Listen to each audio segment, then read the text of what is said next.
Okay. First of all, I think I need to start with an apology. Sorry, Nolan. Yes, Christopher Nolan, the world-class director, because several of your masterpieces are simply not good for practicing English listening and speaking.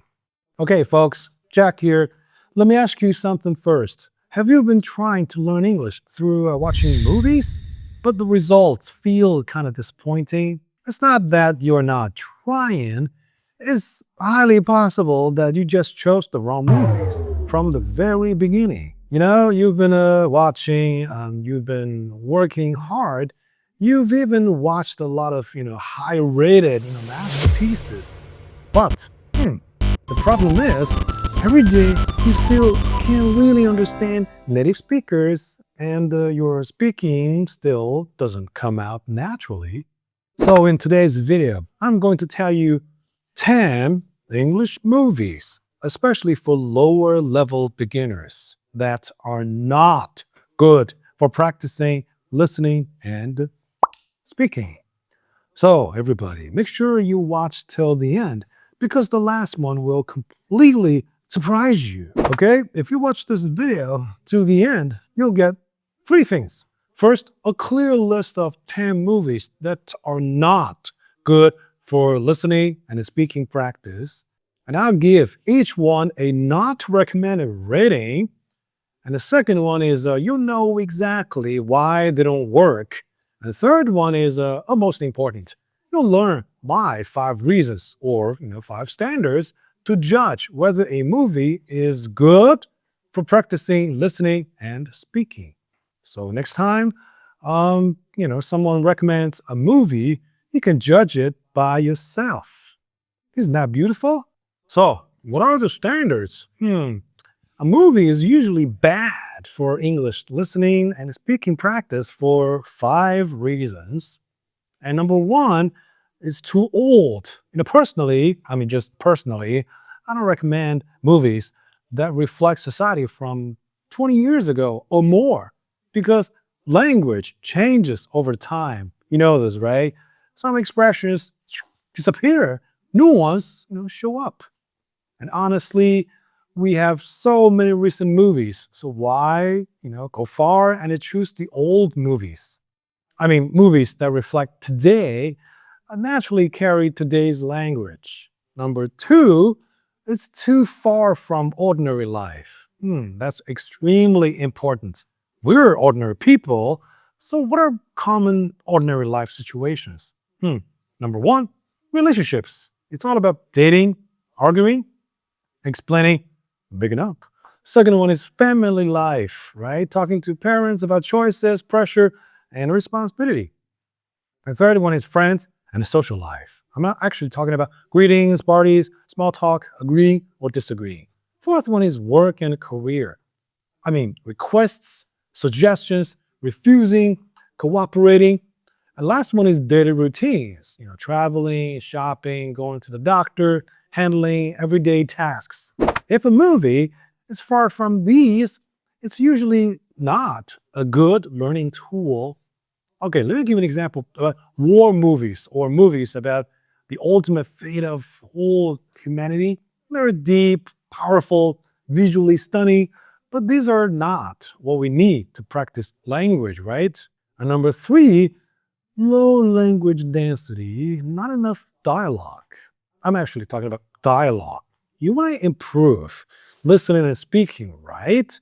So how can the movie having tons of silent shots, eye contact, long pauses help you in any way? Number four, the dialogue is not clear enough. If you can't hear clearly, how do you practice listening? And how do you imitate their pronunciation? So, movies with heavy background music covering the dialogue, not great. Number five, the speaking speed is not ideal. It can't be too fast and it can't be too slow. You want something moderate. All right, let's get going. For the first one, it's A Quiet Place. Even the title tells you the dialogue will not be much. See? A quiet place.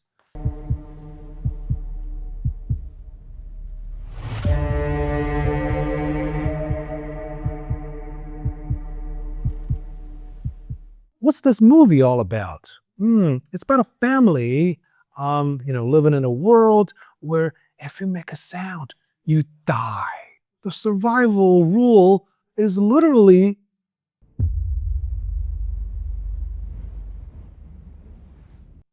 see, never make a sound. That's the whole point. So, of course, it's not good for practicing listening and speaking. I mean, a lot of key scenes are pushed forward by eye contact, sign language, breathing sounds. So, if you use it to practice English listening and speaking, you might learn one little thing. Shh. Okay, so in a nutshell, the scenes don't match, the rhythm doesn't match, and the era doesn't help either. So, not recommended rating, 5 stars. The second one is the Dunkirk. This movie is about World War II. Soldiers trapped on the beach waiting for evacuation. Dunkirk. I'm not going back. There's no hiding from this sun. When you watch this movie, you feel tense. You're fully locked in. But think about this. Do you remember one complete natural conversation from it? I mean, at the end of the movie? Most of the time, what you remember is, oh, the visual, the music, the rhythm, the atmosphere, the scale, not the language, I guess. So why it's not suitable?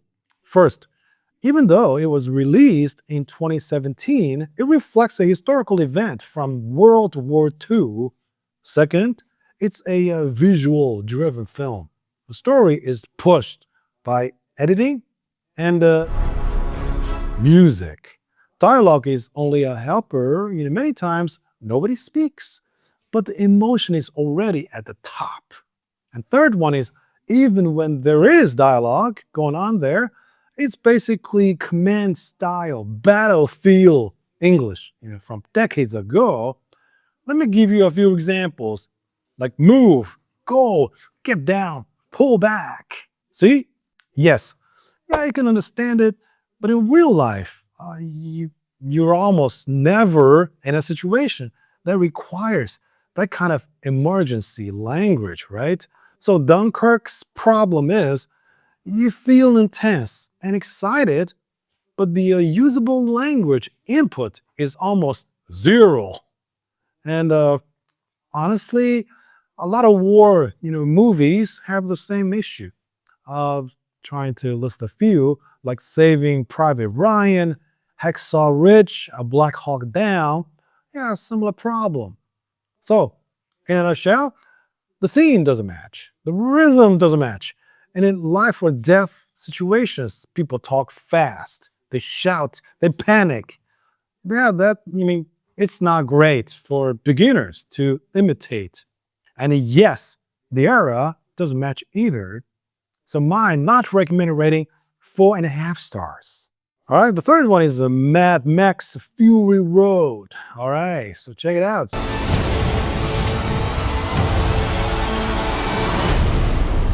Just the title tells you it's going to be hyper. It's going to pump your blood, man. So this movie has one key word, that is fast. So why students mischoose this one? I mean, a lot of students think, wait, if it's fast, isn't that perfect for listening practice? In my understanding, this is a classic misunderstanding. So why it's not suitable? First, it's action-driven. The story is pushed by car chases, explosions, fights, not by people talking. Second one is the language is fragmented. A lot of lines are half sentences, just half sentences, or just screaming and shouting. We are not things. We are not things. Where is she taking them? You can't find many complete sentences that you can imitate and repeat and reuse. So this type of movie feels amazing, but it doesn't really train speaking ability, right? So all in all, the scene doesn't match, the rhythm doesn't match, So my not recommended rating, 4.5 stars. Well, the fourth one is the Revenant. Well, released in 2015. Well, this movie is about extreme survival and revenge.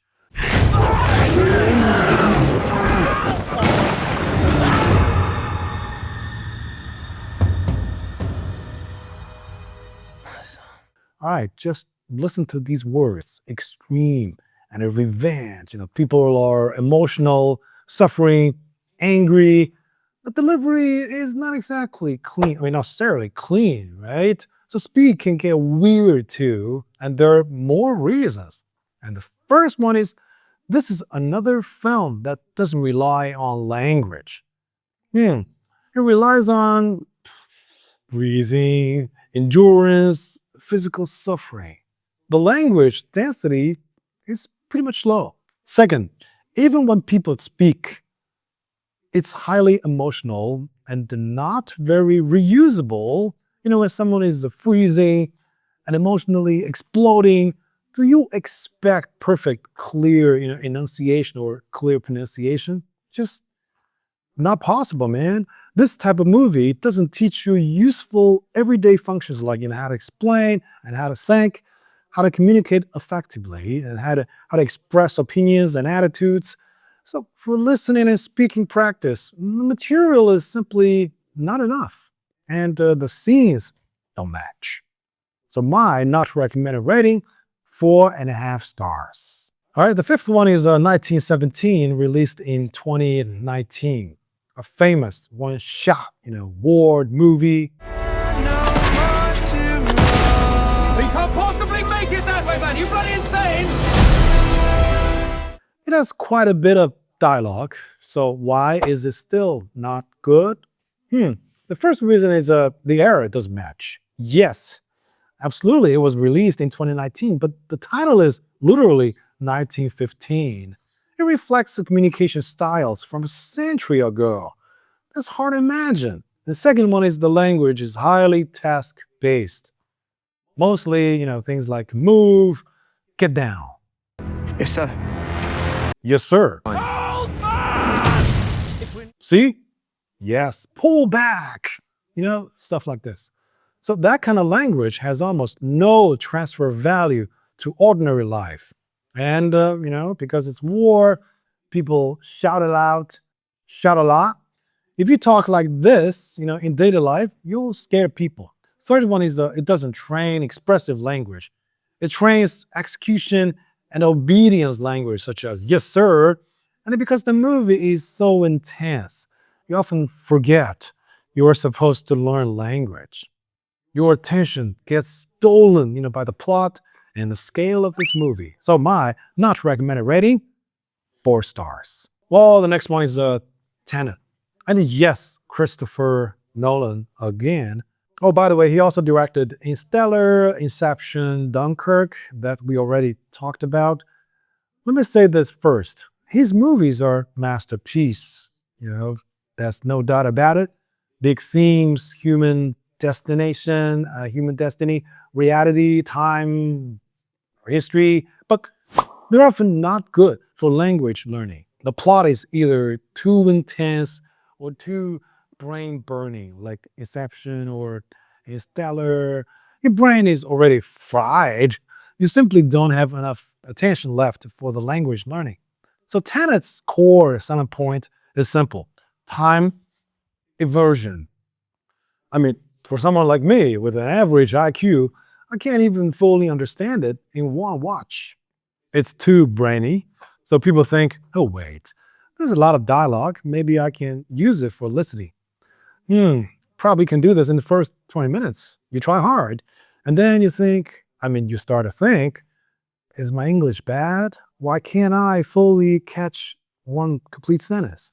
But honestly, it's not just English. The topic is brainy, and the relationships get messy. So the real problems are, first, the dialogue is mostly world-building explanation language, like rules, mechanisms, time logic. And even if you understand it, so what? In real life, you'll never speak like that.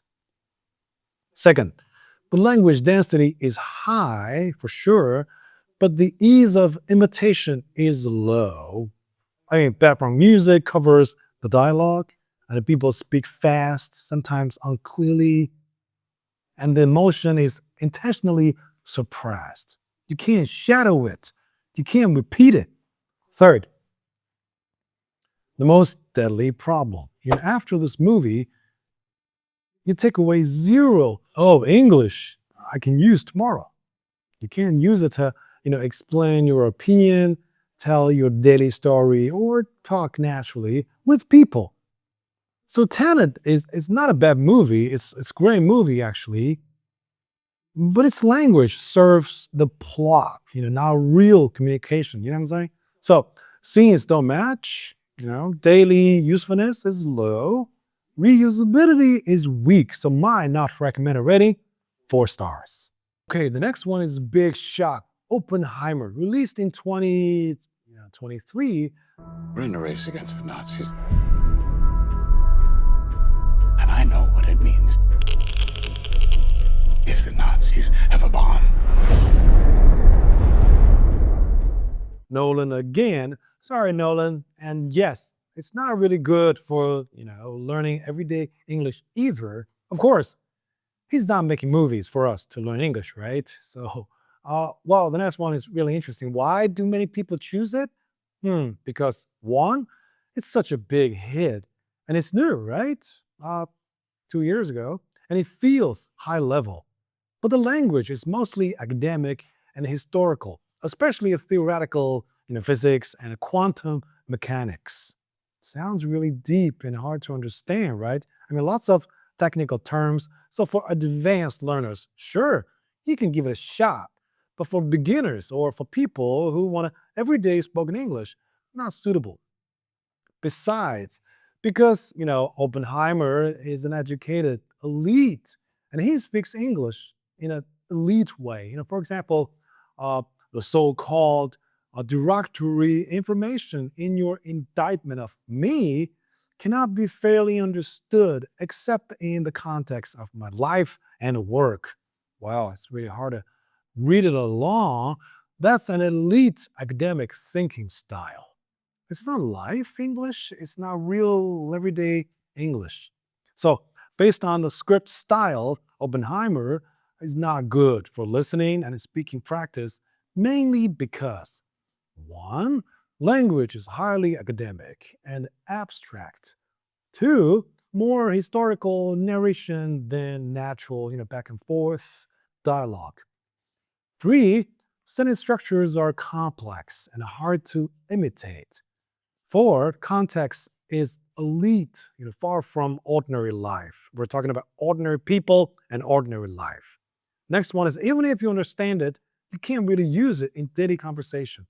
So, some movies are for appreciation, not for learning. Oppenheimer is exactly this kind of movie. So mine not recommended rating, 4 stars. Okay, the eighth one is a Blade Runner 2049. Was built off the back of a disposable workforce. Well, a classic dystopian sci-fi film. And it's about AI, identity, memory, existence. The pace is very slow. A lot of emotion is delivered through visuals, music, and silence. Check it out. So why is it not good for listening and speaking? First, dialogue density is very low and moving kind of slow, so key informations are not spoken.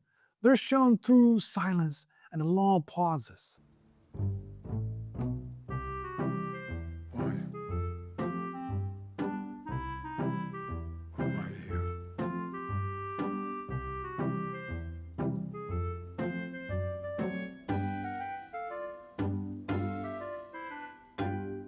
Go meet your daughter. Second, language functions are incomplete. Characters rarely explain, discuss, clarify, and everyday back and forth interaction is very limited. Third, the delivery is unnatural. Many lines are whispered, broken, suppressed, Ordinary people don't talk like this in daily life, right? So we're not in the movie. One sentence summary, that is, this is a movie that moves life forward through silence, not through language. Great film, for sure. Great language material. So my not recommended rating, 3 and a half stars. All right, the ninth one is Gravity. This is a space survival disaster movie that's about one thing: how to stay alive in space. Why do people think they can learn English from this movie? But actually not, not really. Because on the surface, there is a dialogue, but listen carefully. First, most dialogue happens in space, with the characters wearing space suits and helmets to simulate radio communication.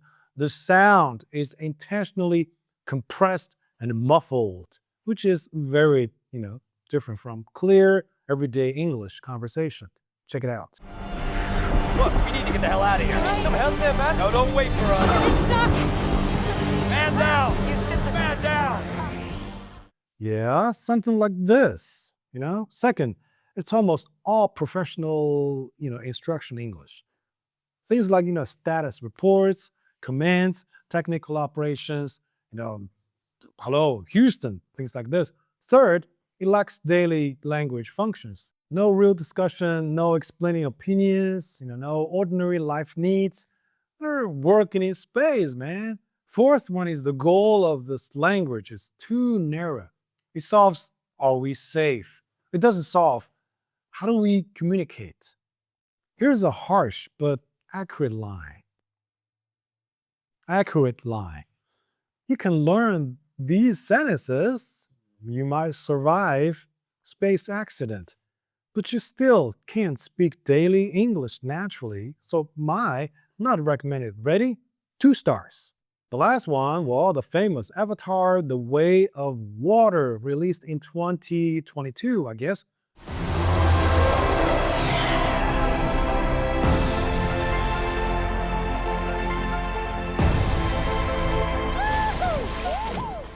This is a huge, sci-fi epic on an alien world about tribe, survival, family, war, massive world building, huge scale.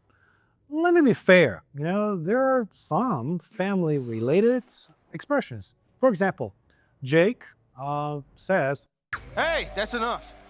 Don't make me come over there. you get that? Hey, that's enough. Don't make me come over there. So that emotion is usable, and there's a very touching line to me. Wherever we go, this family is our fortress. Wherever we go, this family is our fortress. That's powerful. That's real emotion. But still, why is it not good for listening and speaking practice? Reason 1, low language density. Too much time is driven by visuals, action, underwater scenes. Yes, there is dialogue, but underwater. So they're basically using sign languages. If you watch 1 hour of Avatar, the amount of usable English you get is far less than, let's say, 1 hour of a life-based movie or situation comedy. Reason 2, dialogue function is too narrow. Most lines are about, commands, warnings, quick emotional reactions, survival action, communication. But you don't get enough. Things like explaining thoughts, discussing and expressing clear opinions and attitudes. For example, Jake's son, Locke. When Jake criticizes him, he rarely explains, or he does not dare to explain anything. He just says, "Yes, sir." Yes, sir. So the dialogue is mostly supporting action, not, training real communication. Reason 3, too much non-language information. Your attention is pretty much on the visuals, the effects, the spectacle, the world. English becomes background noise, actually. You're not listening to English. You're watching this huge, great movie. So for language learning, that's a disaster. And reason 4, pretty low repeat value. I mean, good, learning material must be something you're willing to replay and shadow again and again. But what about Avatar? You watch once, you feel amazed, but you don't want to replay one short dialogue scene. I mean, you know, 20 times to learn language, right? Because the wow is not in the language. So, my conclusion, it's not a it's not impossible to learn something from it, but it's not worth it as a main listening and speaking training material. So if your goal is language, pick something with higher dialogue density and a dialogue that pushes the plot. Avatar is better for appreciation and not for training. You know what I'm saying? Oh, one more thing. If you want to learn Navi, it's the perfect material. Okay? I'm just joking around here. So, my not recommended rating about Avatar The Way of Water, 2.5 stars. That's the 10 movies you should avoid if you want to improve your English listening and speaking. Now, let's review the standards again. 5 standards. First one is too old. No, you don't want to watch anything that's too old. The next one is too far away from ordinary live scenes. We need some real English scene. The next one is low language density. And the fourth one is dialogue not clear enough. The final one is speaking speed, not ideal. So once you have these bunch of standards, you can judge movies by yourself, right? And of course, there are many more movies that are not suitable. So everybody, please do me a favor. So tell me in the comments below. I mean, let's help each other avoid the traps, right?